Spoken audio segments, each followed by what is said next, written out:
Imagine, if you will, a world where Palmetto is not considered the cheapest, a dimension in which Caltech doesn't use the most plastic in the market. You're moving into a dimension of both shadow and substance, of things and ideas.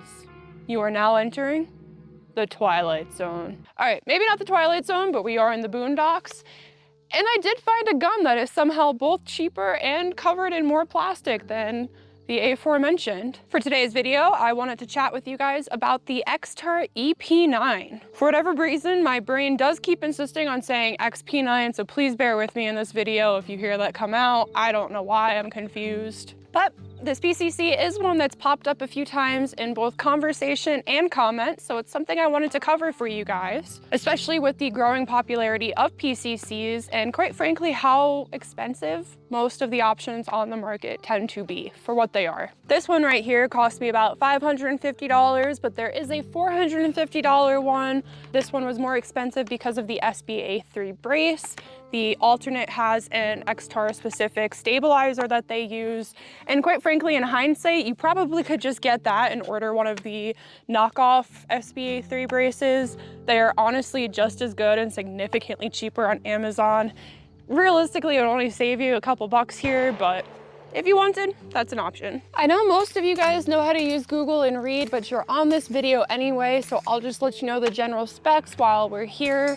The the EP9 is about 24 inches total in length, obviously adjustable here, depending if you get the stabilizer or the SBA3 brace for it. And 6.5 inches of that are the barrel. Of course, this one's 9mm, but they do make a 45 version, I believe. And I heard potentially that they're making a 10. There might already be a 10 on the market, but either way, good variety of calibers for you to choose from at that point. This gun is about only 4 pounds, which is absolutely nothing. And it is Glock mag compatible, which is something I think we all like to see on the market, just because we probably all have so many of them sitting around. It makes things easy. Some initial opinions about this PCC when I had first taken it out of the box. I'll be honest with you guys, I immediately started joking with the gun store folks that I had shipped this to about how I know it's shitty, please don't judge me. Listen, whether you want to acknowledge it or not, when they pick something up from the counter, they are entirely judging the choices that people make.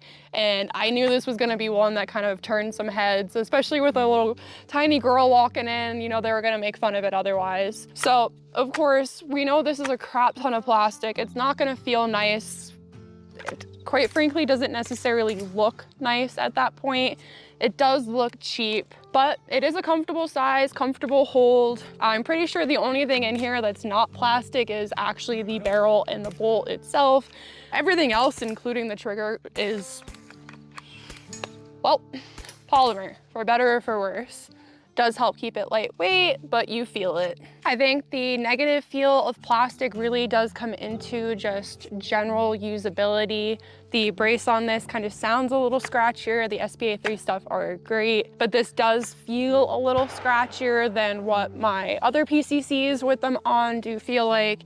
And of course, the charging handle is a big one. I think it sounds and feels terrible to charge this, but none of that necessarily makes this a bad gun. Of course, the concern when you pick up something this cheap is going to be reliability. At this point, I do have probably close to 1,000 rounds through this, definitely under that mark.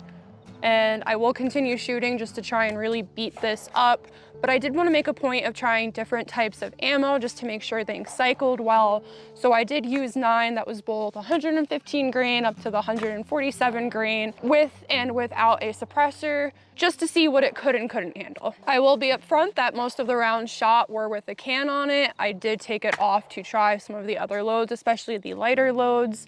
All of it worked fine. I hit the point on this where I was intentionally trying to induce malfunctions.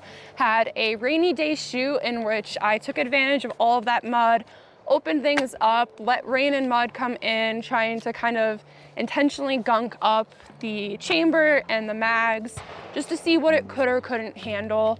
And honestly, even at that point, this thing ran surprisingly well. I did experience malfunctions, honestly, mag-induced malfunctions. The plastic Glock copy mag that this had come with did the classic Pez dispenser thing, which honestly PMags and stuff will do that too. So I'm not gonna take points off for it at that point. And then in addition to that, the other malfunctions that I had experienced at this point were when using the Netgear Glock mags. And I think we all know that those have a less than ideal reputation, but with kind of traditional OEM Glocks, it was running fine, even with dirt kind of gunked along the system. So I don't want to attribute those to the weapon in of itself. I'm not going to take points off of the EP9 here because the mags I were using were intentionally beat up and or just a shitty version of a Glock mag. To that note, I did make a note to try a lot of different type of Glock styled mags, and those were the only two that I had experienced issues with.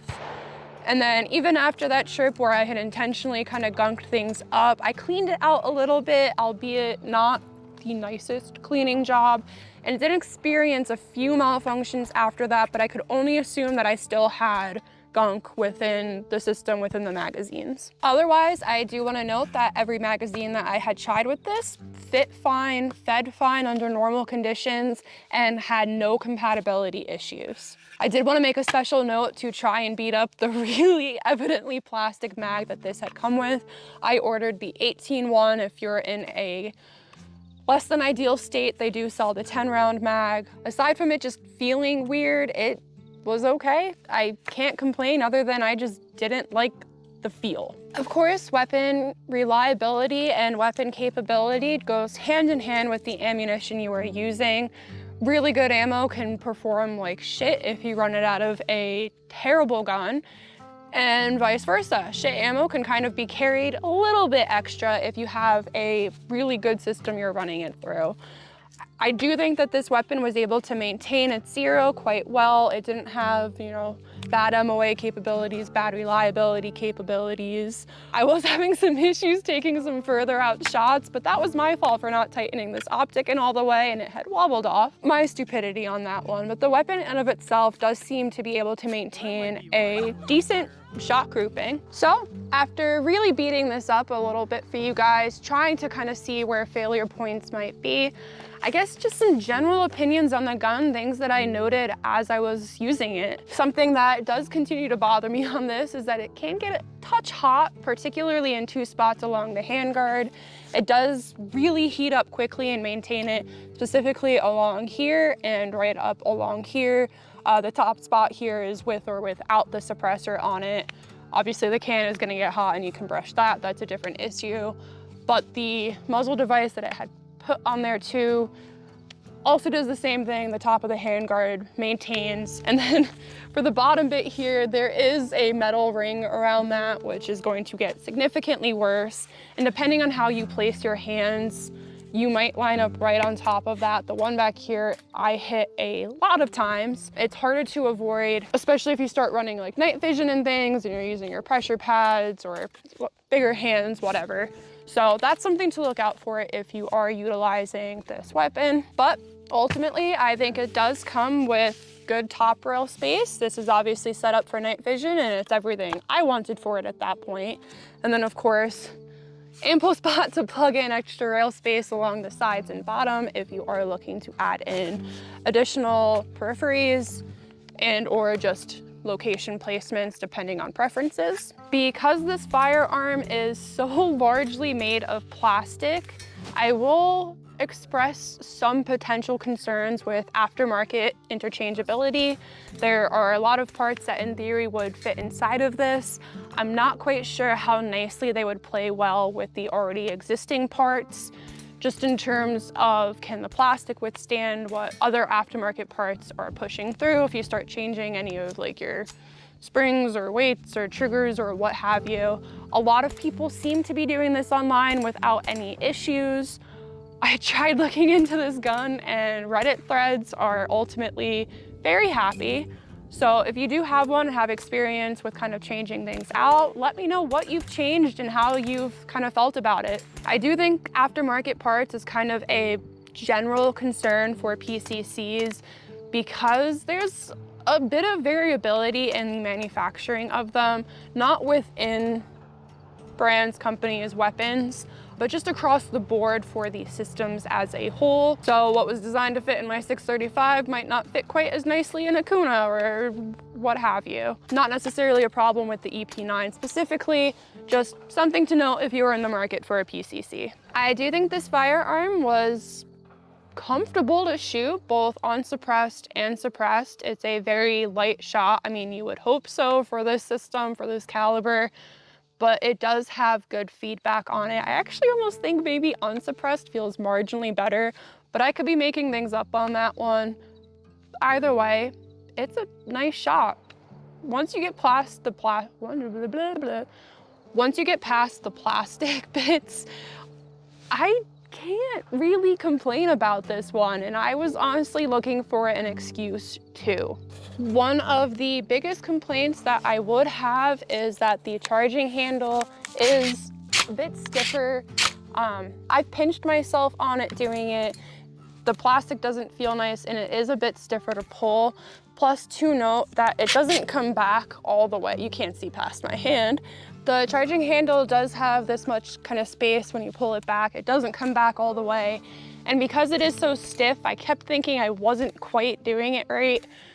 That's something you get used to. That is a me problem.